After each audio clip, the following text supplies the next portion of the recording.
Hey guys, MD Prepper here. Going to do a update video on my Shernic SGWorks SKS Bullpup kit. This was my first gun video review back in the day. Well, back in the day, 4 or 5 months ago when I first started making vids. I believe it was my first gun video, which, well, my style and presentation pretty well sucked back then, but whatever. Still got it posted, still got tons of responses to it, and just decided it's time to talk about it again. I've owned this now for about 6 months, a little over 6 months, and have shot the heck out of this thing. I've got close to 1,000 rounds. I don't count my round used through rifles and handguns like I used to back in the day. I just kind of keep a general tally. I've got right at 1,000, if not slightly over. If I'm not at 1,000, I'm short by 2 or 3 boxes of ammo. This thing is shot just about flawlessly. I've had a couple of failures to extract with this thing, but I had that before with the SKS. So, and all those failures happened after multiple shootings at the range, not cleaning the gun. Just because I wanted to see what it would do and work on cleaning the thing, or clearing the thing. Did fine. Overall, when it's clean, it's good to go. If I fire 200 rounds through it and come back the next week, I may have a failure to eject, something like that, failure to extract. Very easily cleared, you know, worth the bolt here, good to go. No major problems with that. Let's see. Negatives about this thing? Nothing. Absolutely nothing. No complaints about it at all. Like I believe I mentioned in my first video that I had some problems with my reflex sight here loosening up on me. Well, I tightened that up good and proper like I should have done, and I've never had a problem since. Had a lot more rounds through it since the last time I made a video. I do not have a whole lot of experience with using stripper clips with this thing. Had a response recently about that. Could you use these with stripper clips and all that? Well, of course you can. But with my detachable magazines I tend to use, I just don't do that a whole lot. I've done it a time or two with this gun, but it's very easy to do. I just don't see the need to with my detachable mags. So once you fired through your magazine, you know, if you had a fixed rounder, you know, fixed 10 rounder in there, this would be a whole lot better for these stripper clips. All you gotta do, push this right there, flips up, push your stripper clips down, close it when you're done, charge the handle, good to go.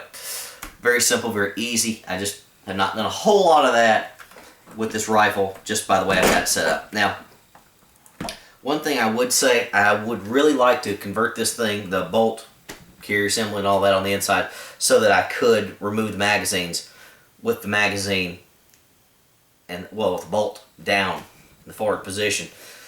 I haven't done that yet. I don't want to modify my basic assembly here with this original gun. I just don't want to do that. That's just me being picky. I've got to buy another one aftermarket or something like that and either buy it modified or buy one and have it modified or do it myself. I have not done that. I think that would make a tremendous difference with this rifle overall for changing mags and all that. If you had to, you know, maybe not. This thing locks back. It's fine.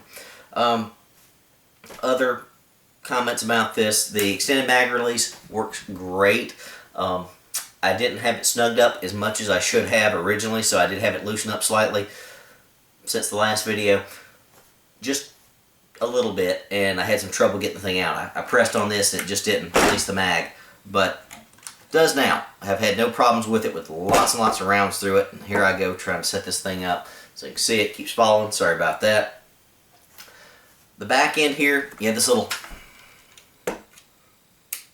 bit of line here to keep the pin, I won't say retained, it's not keep it retained, but it's going to keep it, if it does happen to work out, from falling away and losing the thing.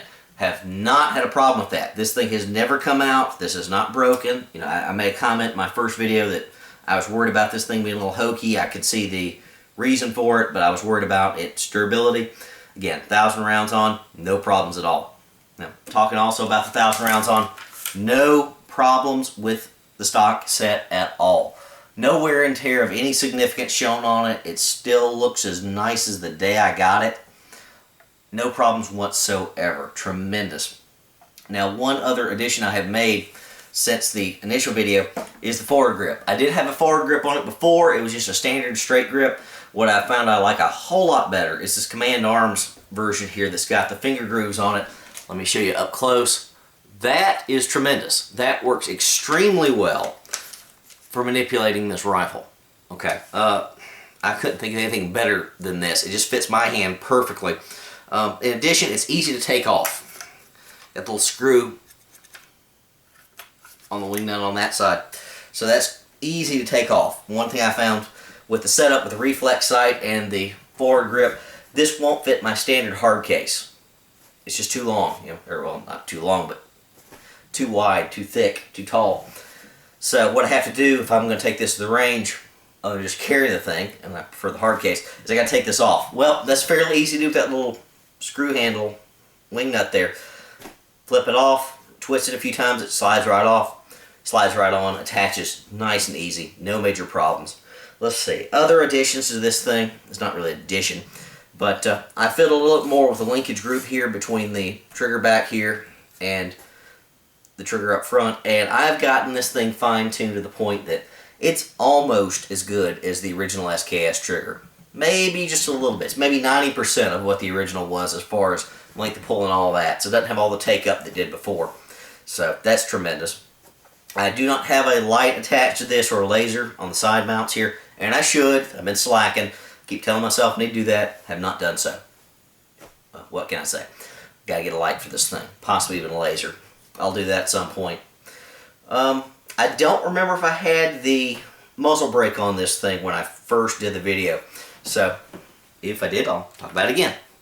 Muzzle brake, great. I have taken the muzzle brake on and off since the last video. Again, I don't remember if I did the muzzle brake on the vid, but I didn't know if that was sufficient or having any impact with a bullpup style rifle. It makes a difference.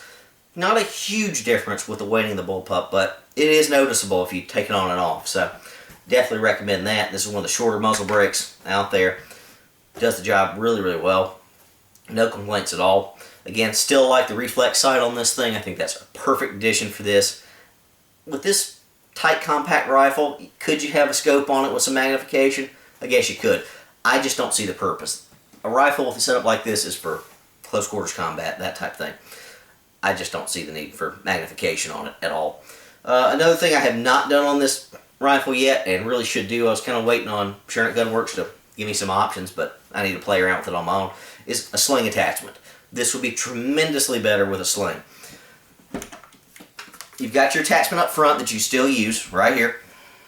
That's fine. Unobstructed, not going to get in the way of your sights, your reflex sight, anything like that, the operating of this. But you don't have a rear attachment at all, which I believe I talked about in the last original vid. What I would say would probably work the best is finding something, you know, some kind of sling attachment that's going to fit through these screws here. Still attach the buttstock on this lower part here and hold securely, but offer a sling swivel that I can attach a sling between this.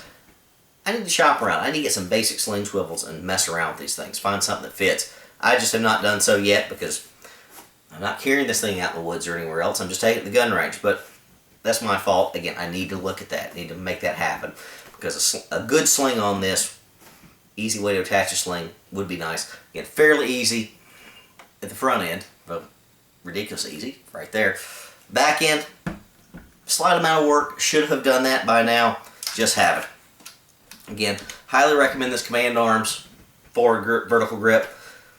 Again, if you've got one of these guys, it's great. If you don't have one, if you've ordered one and you're frustrated with the long delivery time, you'll love it once you get it.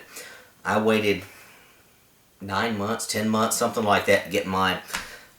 I almost forgot about it. Well, I did forget about it until right before it arrived. Great rifle. Great buttstock, you know, on your shoulder. Great weighting on the thing. Just nice and durable, heavy, thick. Well made. Just absolutely a tremendous product. Love it a lot, especially for the SKS. This just makes this a whole different rifle. Not that I don't love my SKSs, and I do, but this is great. No heat problems at all with this cutout here. I know this was not the original cutout they had.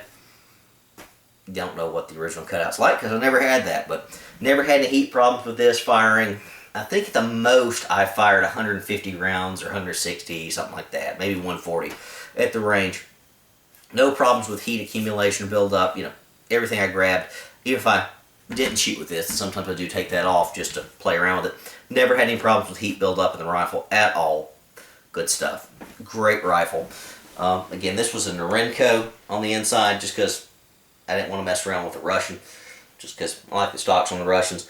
No problems, again, other than just keeping the rifle clean and basic gun maintenance. It's been tremendous. Took a little bit of playing with on the initial side with the trigger linkage group and all that, but once I finally got it, I got it and got it good and have had no problems with it whatsoever. Overall, I would absolutely recommend this stock set. Again, I said that before, but now with almost 1,000 rounds through it, I think it's proven itself. It's good stuff. You need one. MD Prepper, out.